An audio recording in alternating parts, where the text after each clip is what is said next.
Oh, my dear sister, don't mind me. It does not hurt terribly. I'll be fine. I have you, dear sister, but promise me that you will take care of yourself.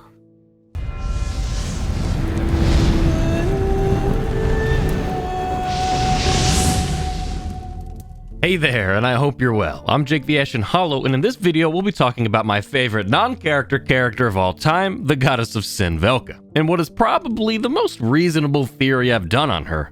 But first, I want to thank GameFly for sponsoring this video. GameFly has been renting out games to gamers for the last 18 years because it's so simple yet effective to use. You pick the games you want to rent and they send them to you in the mail. You can sign up right now using the link in the description to get 3 months of 2-disc GameFly for only $9.95 a month. You'll have access to over 8,000 titles for PS4, Xbox One, and Nintendo Switch. They even have games for consoles going all the way back to the PlayStation 2 era. They have new movie releases you can pick up as well. So with a 2-disc GameFly subscription, you can pick and choose 2 items between new movies and all kinds of games for all the consoles you love.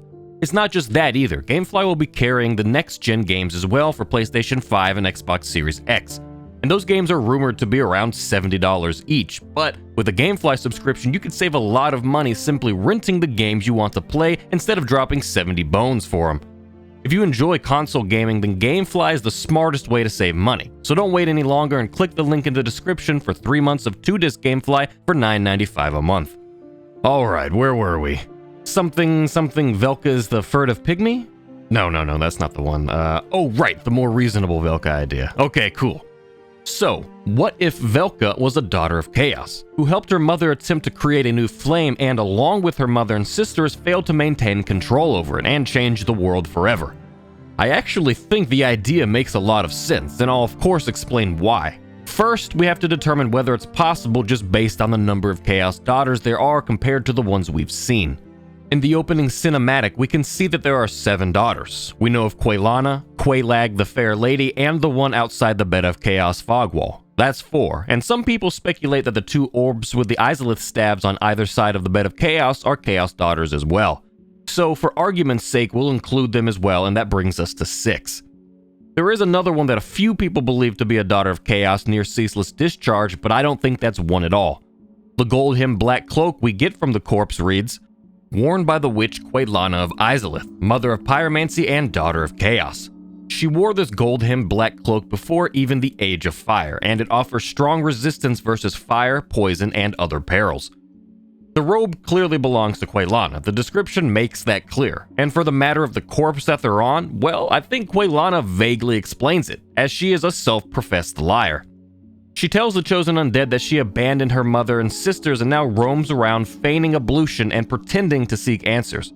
She's even flat out wrong when she tells us that all her sisters and mother were disfigured by the flame, as the one outside the Bed of Chaos is perceivably unscathed.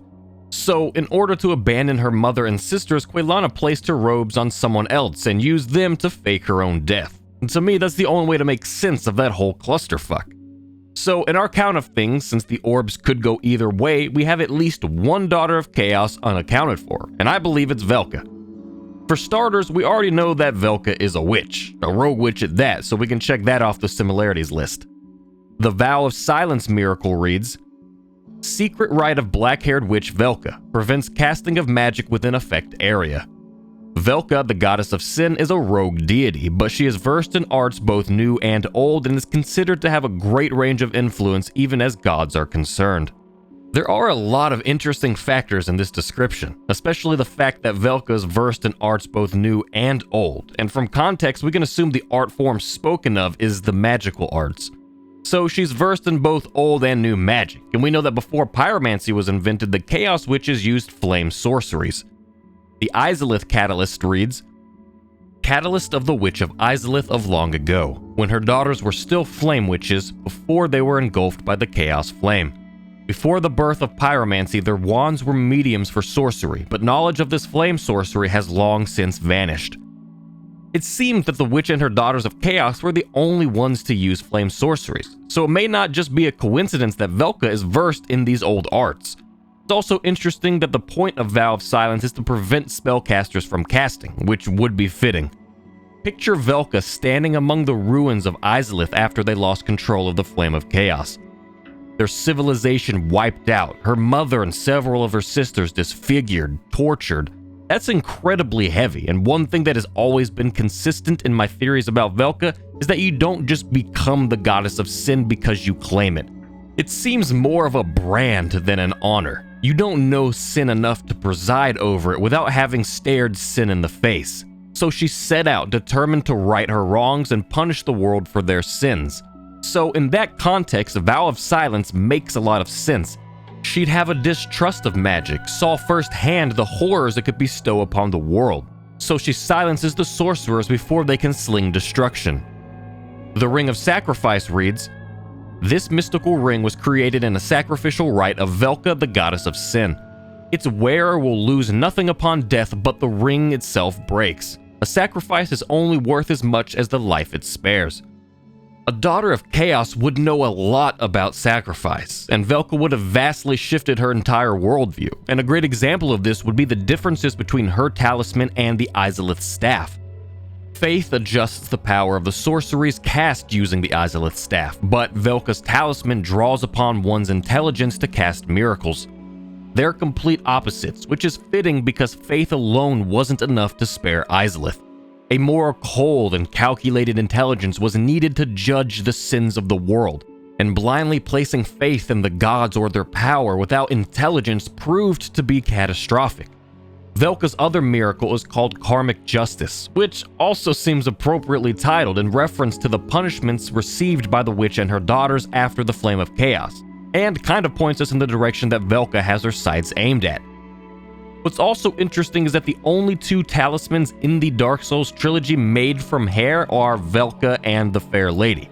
It could be that the witches had some sort of magical property within them, or more specifically their hair, that made it possible. Because we also have the witch's locks, which make for a deadly whip. And not to mention, the only references of black hair at all in the games are either Velka or a Daughter of Chaos. Outside of talking about Velka or the Daughters of Chaos, hair color itself is rarely even brought up at all. In fact, the only other references to it would be the talisman from the Fair Lady's hair and the ivory locks that line Kieran's mask. Velka watched her home, her family become engulfed in flame, a civilization destroyed by the faith bestowed by the Witch of IZALITH into her own Lord Soul. But when they failed, catastrophe spread across IZALITH like wildfire. Velka put her old life behind her and took on the mantle of Goddess of Sin under the weight of her heavy burden, to scour the world and rid it of sin in an attempt to prevent further cataclysms across the land. IZALITH set the reference for sin, and Velka would prevent it at all costs. But she was also quick to absolve those who wished to turn from their sin, just as she had. With her home in ruin, her family destroyed, and her new burden to carry, she was pulled into a cold, dark, and gentle place, the Painted World, where she would preside over the forlorn, whose lives too may have been displaced by sin.